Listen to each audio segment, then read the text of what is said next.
চিনি। দিদি আমাকে যেখানে দিতেন সেখানে আমি খুশি। দিদি আমাকে যদি বলে আগুনে ঝাঁপ দিয়ে দাও, আমি আগুনে ঝাঁপ দিয়ে দেবো। দিদি আমাকে যেখানে দিয়েছেন, তেনা যদি আশীর্বাদ বা দোয়া। কাসেম সিদ্দিকী বলছে মমতা যদি আমাকে আগুনে ঝাঁপ দিতে বলে আমি আগুনেও ঝাঁপ দেবো। তিনি যে একজন পীরজাদা, তিনি তৃণমূল পার্টিতে ঢুকে কি একদম পুরো বাংলার মানুষ বুঝেছে ফুরপুরা শরীফের সমস্ত পীরজাদা, পীর সাহেব, পীরগণ, মরিদ, ভক্ত সকলকে আমি যথাযথ সম্মান শ্রদ্ধা জানিয়ে বলি, গোটা ফুরপুরা শরীফের পবিত্রতারে অপবিত্র করেছে যে তার নাম হলো ওই সিগনি সিদ্দিকী। এটা সবাই জানে। গোটা ফুরপুরার যে মান সম্মানকে ডুবিয়ে দিয়েছে তার নাম, আমি ওই কাসেম বলতে চাই না, ওর নাম হলো সিগনি সিদ্দিকী। ও সিকনিকে ফেলে আবার সেই হাত লজেনের মতো চাটে। এই যে জুতো গু মারে সেই জুতোটা ধুয়ে নিয়ে বুকে করে নিয়ে আবার পুজো করে। তাই আজকে আল্লাহর প্রতি বিশ্বাস নেই, ইমানের প্রতি বিশ্বাস নেই, ইসলামের প্রতি ভরসা নেই, টুপিটা খুলে হিপ্পি চুল আঁচড়াচ্ছে। ফলে আজ কলঙ্ক হয়ে গেল পীরের নামে, আজকে ইসলামের নামে ভণ্ডামি করছে। ছি ছি ছি ছি ছি, লজ্জা লাগে না? অর্থের আর ক্ষমতার লোভের জন্য নিজের ইমানকে বিক্রি করে দিল ওই সিগনি সিদ্দিকী। আপনি বললেন বাহারুল এবং আপনার পরেশরাম দাস এরা টাকা দিয়ে প্রার্থী হয়েছে, আর কাসেম সিদ্দিকী কি চটি চেটে প্রার্থী হয়েছে? কাসেম সিদ্দিকী চটি চেটে প্রার্থী হয়েছে, কারণ মমতা বন্দ্যোপাধ্যায়ের কাজ ছিল, আমি শুরু থেকে বলছি, নামগুলো শুনে নিন। প্রথম ইমাম বরকতিকে তুলেছে আর ফেলেছে, তারপর ছাটাই। তারপরে করলো কার? লাখোদা মসজিদের ইমাম কাসেমকে তুলেছে আর ফেলেছে, ছাটাই। তারপরে তুলেছে কার? সিদ্দিকীকে তুললেন আর ফেললেন, তারপর ছাটাই। আবার কাসেমকে তুলেছে, কাঁচামো হয়ে যাবে বাটাই। সময় আছে, অপেক্ষা করুন, আমি প্রমাণ করে দিই। হাজি কৌসার আলী মল্লিক, ববি হাকিম বইছে 2021-এ কলকাতা প্রেস ক্লাবে বললেন আমার বড় নেতা, তারা চুল দিয়ে মোছে না। আনোয়ার পাশা এমআইএম নেতা, তারপর শফিকুর এমআইএম এর নেতা, অনেক আদর করে ঘটকালি দিয়ে মোহালা ফালা পরিয়ে তৃণমূলে নিল, তারপর জুতো দিয়ে পালিশ। এই 4 দিন আগে আজকে সেই নেতাগুলো আমার সাথে যোগাযোগ করছে, হোসেন ভাই বিকল্প কিছু ভাবুন, বাংলা দ্বিচারিতা মমতা ব্যানার্জি, আপনি একটা রাস্তা দেখুন। ফলে আমি তো জানি কাসেম সিদ্দিকীর অবস্থা তাই হবে, এবং ওই প্রতিকুর রহমানের অবস্থা তাই হবে, আরো যারা যাচ্ছে তাই হবে।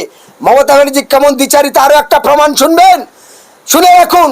কয়েকদিন আগে রাজ্যসভার 4টে সাংসদ করেছে, সেই রাজ্যসভার 4টে সাংসদের মধ্যে 3 জনের সাথে রাজনীতির কোনো সম্পর্ক নেই, সেই 3 জনের কোনো ছবি দেয়নি। আর মুফতি আব্দুল মাতিন আরেকজন চটি চাটা, তাকে কি করলেন? সকালে ঝান্টা ধরে দিলেন আর বিকালে মনোনয়ন দিয়ে দিলেন। ওটা মুসলমান, তাই ওর ঝান্টা ধরে নিতে হলো। কাসেম সিদ্দিকী পীরজাদা, তাই ওর টুপি খুলে দিল।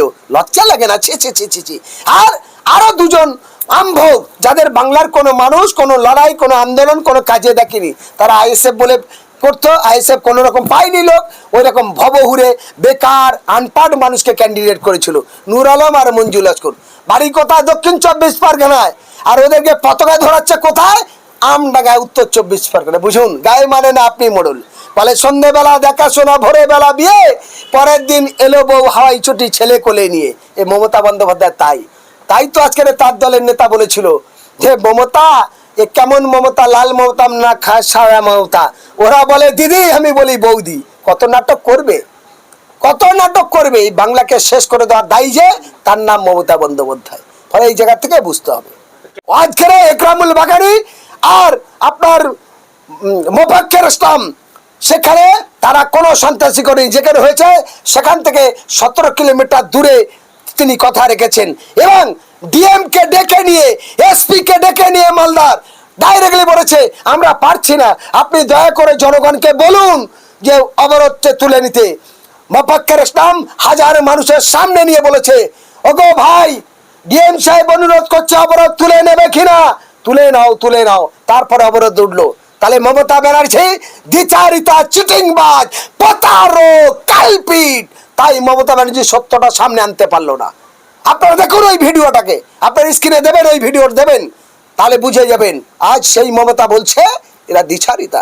আমি এই প্রতারক মমতা বন্দ্যোপাধ্যায়ের বিরুদ্ধে আপনাদের বলি, আজকের বাংলায় শিল্প আসছে না কেন? পশ্চিমবঙ্গে এত টাকা দেনা করেছে, একটা বাচ্চা জন্মালে 81,784 টাকার দেনার বোঝা নিয়ে তবেই বাংলার সূর্যের আলো দেখবে। তাই কোনো শিল্পপতিরা আর বাংলায় শিল্প করতে আসছে না, আর আসবেও না। মমতা ব্যানার্জির পরিবর্তন না ঘটলে ওই তরুণ তুর্কিরা যেমন লাঠি খাচ্ছে কলকাতা রাজপথে, চাকরি দাও কাজ দাও, আর না হলে পরিযায়ী শ্রমিক হিসাবে কাজে গিয়ে ওই উড়িষ্যায় ত্রিপুরায় কেরালায় গিয়ে খুন হয়ে প্রাণ হয়ে যাবে, হেঁটে হেঁটে আসবে কপিনবন্দি লাশ হয়ে। ফলে আপনারা কি চান? আমার দেশের ছেলে, বাংলার ছেলে, তারা ভোটার হয়ে জেলে থাক, তারা বাবা মায়ের মুখে ভাত দিতে গিয়ে বাইরে গিয়ে লাশ হয়ে বাড়ি ফিরুক, নাকি এলাকায় থেকে শান্তি শৃঙ্খলা বজায় রেখে কাজ চাই? আর কাজ যদি পেতে হয়, আমি হোসেন গাজী বলছি, তৃণমূল বিজেপির বিরুদ্ধে বিকল্প যারা সরকার আসবে তাদের 5 বছরের মধ্যে কর্মস্থানের জায়গার জন্য লাগাতার আমরা লড়াই আন্দোলন করব। যদি না করে সেই সরকারের বিরুদ্ধে আবার ফের আমরা লড়বো। আমরা মমতার মধ্যে প্রতারক নয়, ধোকাবাজ নয়, অর্থ গদিয়ার ক্ষমতার জন্য এরা মানুষকে মারতে খুন করতে পিছুপা হয় না, এরা মানুষের জীবন নিয়ে খেলতে পিছুপা হয় না। আজ বাংলা বাড়ির নামে কত দুর্নীতি, সব তৃণমূলের চামচাগুলো, যার ছাদওয়ালা বাড়ি আছে, যার পাকা বাড়ি আছে, তারা পারছে, গ্রামের সাধারণ গরিব মানুষ পায় না, আর পেলে তাদের 20,000 টাকা করে বা হাত ঘুরে টাকা দিতে হচ্ছে। আজকের বলুন, যারা বড় বড় কথা বলছে, আমি যদি প্রমাণ করি যে আজকের যারা তৃণমূলের এমপি হচ্ছে, এই এমএলএ ভোটে দাঁড়িয়েছে, আমি দেখলাম বাসন্তীর প্রার্থী হতে গিয়ে 20 কোটি টাকা দিতে হয়েছে, অভিষেক ব্যানার্জি নিয়েছে। আজকে বাহারুল ক্যানিং পূর্বের 35 কোটি টাকা দিতে হচ্ছে, পরেশ দাস 16 কোটি টাকা দিতে হচ্ছে। বাপের টাকা নাকি? এরা যদি ক্ষমতায় আসে তাহলে এরা এলাকায় কি কাজ করবে? এলাকার রাস্তা কি হবে? এলাকার শিক্ষা স্বাস্থ্য কর্মস্থান কি হবে? মানুষ সেবা কি করবে? এরা তো নিজের জন্য দিয়েছে। 16 কোটি টাকা, 20 কোটি টাকা, 30 কোটি টাকা মামুলি ব্যাপার নয়। ফলে আপনার রাস্তা সর্বনাশ হবে, গরিব মানুষের নামে চুরি হবে, সরকারি গাছ চুরি হবে। এরা হলো সেই দল। ফলে মুসলিমরা মসজিদে কি বলবে না বলবে মমতা ব্যানার্জি তাহলে কি পার্টির কথা বলবে? আমি প্রত্যেকটা ইমাম সাহেবদের আপনাদের মাধ্যমে করজোড়ে আবেদন করি, ইমাম সাহেব আমাদের মাথার মুকুট। প্রত্যেক ইমাম বলছেন, ভাই আমার মাথার মুকুট। ইমাম ভাইরা বলছেন মসজিদে খদমায়, আশহাদু আল্লা ইলাহা ইল্লাল্লাহ, এক আল্লাহ ছাড়া দ্বিতীয় কোনো মাবুদ নাই, আল্লাহ ছাড়া দ্বিতীয় কোনো মাবুদ নাই। আপনার খাওয়া দাওয়া হাওয়াত মাওয়াতের মালিক আল্লাহ, মমতা বন্দ্যোপাধ্যায় নয়। তাই মমতার অধিকার নেই মসজিদের ইমামদের উপরে কথা বলার, মমতার অধিকার নেই ইসলাম সমাজকে নিয়ে কথা বলার। ফলে মমতা ব্যানার্জি একটা পায়ের জুতো, সেই জুতো এত বড় ছুতো করবে, মেনে নেওয়া যাবে না। আমি বলি, হে বাংলার বিবেকমান মানুষ, আজ ভারতবর্ষের স্বাধীনতা রাস্তা দেখেছে এই বাংলা, আজ ভারতবর্ষের ঐতিহাসিক মিলন তিথি করেছে এই বাংলা।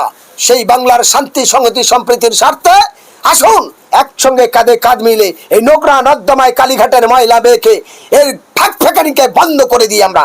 কারণ এই বাংলা সুন্দর সম্প্রীতির বাংলায় মানুষের মধ্যে ভেদাভেদ আর হিংসা আর রাজনৈতিক আর ধর্মের হিংসা ছড়িয়েছে কে? মমতা ব্যানার্জি আর এই নরেন্দ্র মোদীরা। তাই মমতা ব্যানার্জি বলেছিল, এ ভারতবর্ষের সবচেয়ে अच्छा सीएम है, मुख्यमंत्री है हमारा भाई नरेंद्र मोदी। और नरेंद्र मोदी बोले चलो हमारा दीदी है बंगाल में, इसीलिए उसको मिठाई अच्छा लगता है, उसके प्यार का बात अच्छा लगता है। बांग्लार মানুষ ভুলে যাবেন না, যেদিনকে নন্দীগ্রামে প্রথম সভা করতে আসে নরেন্দ্র মোদী, সেই মমতা বন্দ্যোপাধ্যায় দৌড়ে গিয়ে নিজের বুলেটিন গাড়িটা দিয়ে দিয়েছিলেন, আর নিজে পোষা নতুন করে শাল নিয়ে ছুড়ে দিয়ে তার গলায় পরিয়েছিলেন, তার নাম মমতা বন্দ্যোপাধ্যায়। ফলে মমতার বিজেপির কি সুন্দর সেটিং আপনারা জানেন।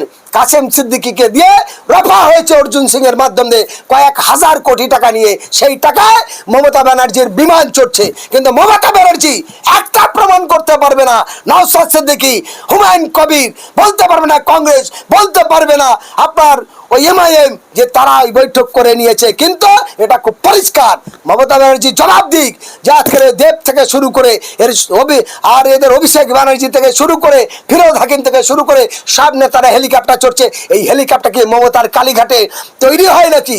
এই হেলিকপ্টার টাকা কোথায় থেকে আসছে? ফলে দুর্নীতির সীমাবদ্ধ ছেড়েছে। আমি বাংলার মানুষের বলতে চাই, আপনারা বাংলার শিক্ষা স্বাস্থ্য কর্মস্থান যদি সঠিক জায়গায় নিয়ে যেতে চান, তাহলে এই দ্বিচারিতা মমতার থেকে সাবধান হন।